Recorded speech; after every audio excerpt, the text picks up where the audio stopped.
Hello everybody, welcome to our YouTube channel.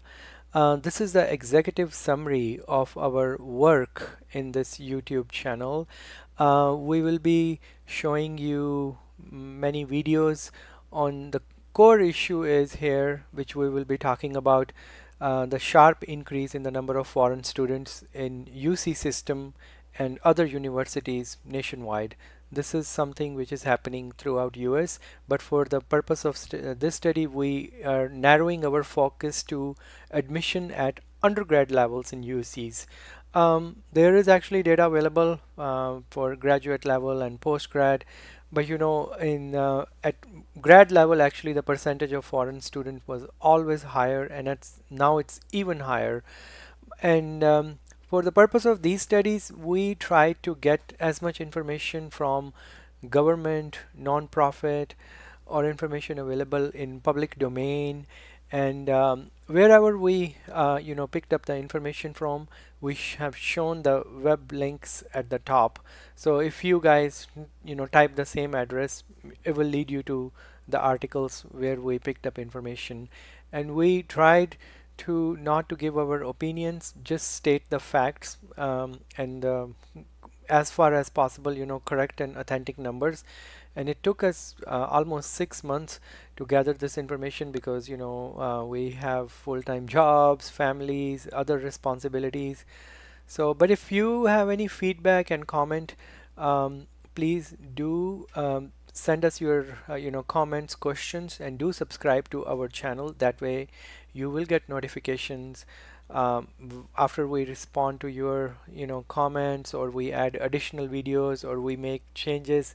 So we really appreciate that if we subscribe to our channel, and then you spread the word around. And then we will talk about in later in the at the bottom, like how we can do a good outreach. So very quickly, in these videos we will be looking at that the UC was a world-class system funded by taxpayers, had very low admission tuition rate. um, Now it is much harder for domestic students, the students who are US citizen and permanent resident living in California, to get admission, especially in STEM majors. STEM majors are science, technology, engineering, and math. UC budget was cut basically in previous years. It has been cut gradually, especially after the, you can say, the financial bubble burst in 2008 and onward. We'll show you that you can see the percentage of the foreign student started going upward. Why? Because universities, they can balance their budget by bringing in more out of state and foreign students, and they can, because they pay 3 times more than California residents. And we'll look at and also, when we use the term California resident, we'll look in these videos, it's very tricky term because being a California resident doesn't mean that that student is US citizen or US permanent resident. There are many other categories which do get categorized as California residents, but they actually may not be US citizen or permanent residents. We looked at the accountability report, why foreign students they choose STEM majors, what are the various tracking tools we used to look at the number of foreign students, why it is relatively easier for them to get into UC or other universities, how universities verify foreign student credentials, what type of consulting industry or these college admission counselor in private sector are available in other countries like India, China, Korea, which are helping all along these students, how they there's so much forging of transcripts, writing their essays, and all kinds of help, even actually helping them with standardized testing exams, how they game the system. We'll look into that. And then many other categories which do get qualified as California residents, like DACA students, who were born here, who have illegal parents, or many other visa categories. We'll look at that. Percentage growth of California. Are we including some of these California residents in the California population or not? We looked into that. What other categories, like children of basically people on H-1B, OPT, and then tourists which are coming here only for birth visas, and then many other visa categories, and then parents who are dropping their kids at much younger age, like parachute kids. We'll look into all these terms and explain you what population of California is actually of students who are going in K to 12 grade in both public and private, what percentage of them are illegals. Um, we're going to cover all these, so you please do watch all of our videos. That way you will get a very good perspective on full complete analysis that why these things are happening, and then what type of guidelines are in place at local K to 12 school district level before we grant admissions, how often they check for their actually residency papers, and maybe they only check once. How many students from other countries they're abusing the system, like you see all the time, parents from Asian countries, they're dropping their kids at much younger age with local guardians, and then these kids are going to our schools for free. We looked at that. Why foreign students are choosing STEM majors, what happened. It coincides with basically the extension of OPT from 12 months to 36 months, and then also OPT, which is called optional practical training. It is granted after every degree. So you can do bachelor's, then 3 years of OPT, then you do master's, another 3 years of OPT, and that prolongs the stay of foreign students.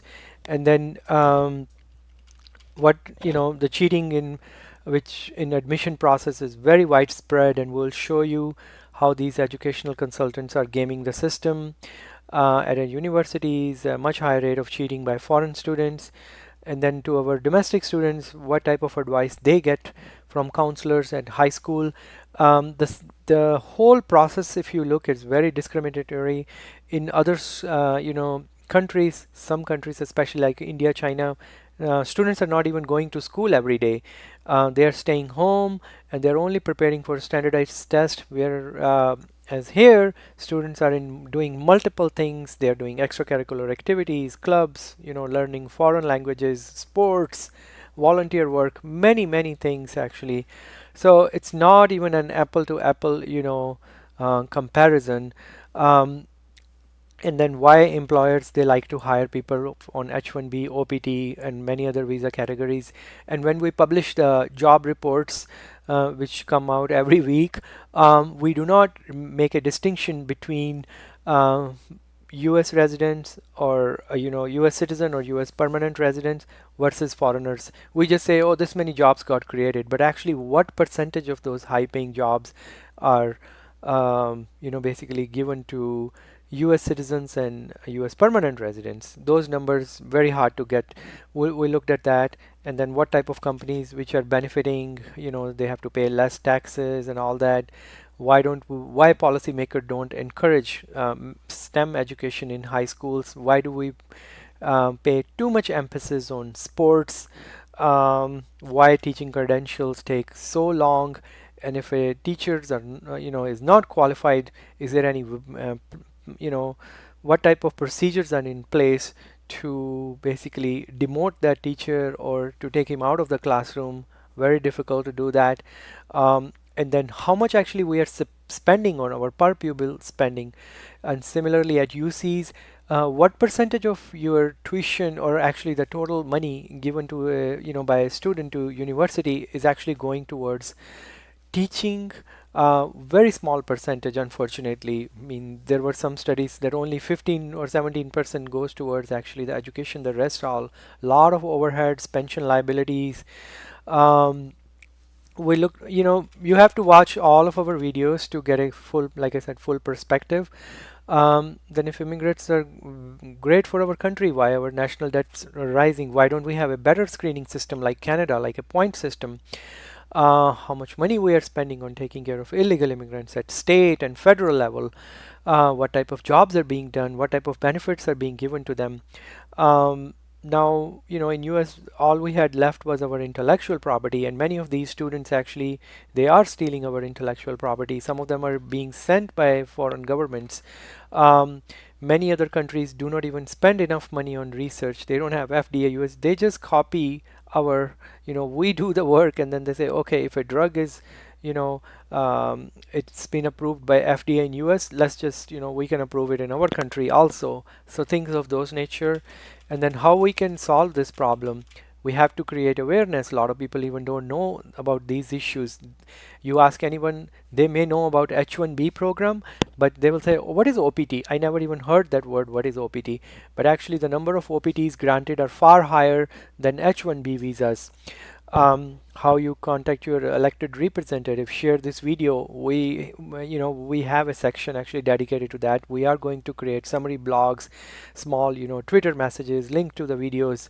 You share with the PTAs at, parent teacher association at schools, friends, relatives. Start online petition to raise awareness. See how much it's going to take to restore the funding back to pre-2008 2008 levels.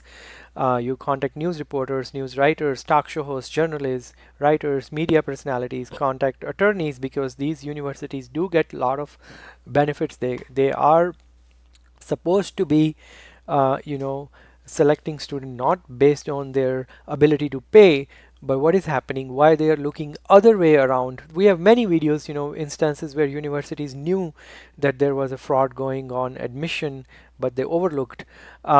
Why don't we get rid of this flawed screening system at universities? Why we pay too much emphasis on simple, standardized testing, which can be actually easily you can game the system, and we'll show you how. Um, and in other countries, you can actually buy high school degrees, and and even for GRE, SAT, or other standardized exams, how you can buy question sets. We'll show you all that. Um, One of the biggest driver we saw was the birth citizenship, which is driving a lot of these immigration related issues. Why do we allow these lot of parachute kids in our school? These are parachute kids are basically who get dropped from many of these Asian countries where parents are paying money to a local guardian, and he is raising the child here, and a lot of them are actually using our K to 12 education system for free. Why don't we reduce spending on sports? Glorify. Why don't we glorify students in STEM rather than athletes? Why don't we shift the funding? Many of our community colleges, they still have these many, cooking, art classes where they're practically are just for hobby values. They're not really jobs out there. Why don't we invest more in, math, science, programming, coding, or many other fields like nursing or even vocational training, because we have such a big shortage of skilled labor, and we looked at that issue also. And then in other countries, we don't have similar laws in place like we have here, so it's very easy to, lie and game the system, because they know the weakness of our US system is we're hungry for dollars.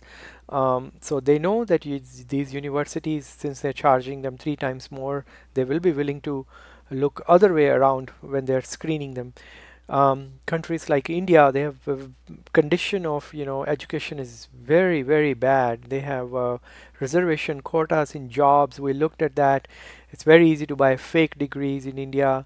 And the education system is just completely broken down. It's all memorization, total academics, no actual work. So versus here, students have to do many things. So, we worked very hard in preparing these videos, so we really appreciate that if you can share with your friends, and then send us your feedback. So you can, we hope that if you will have basically will open up your eyes when you go through all of our videos, and we are definitely looking to hear back from you. Thank you, and then you can now start watching our other videos. Thank you very much.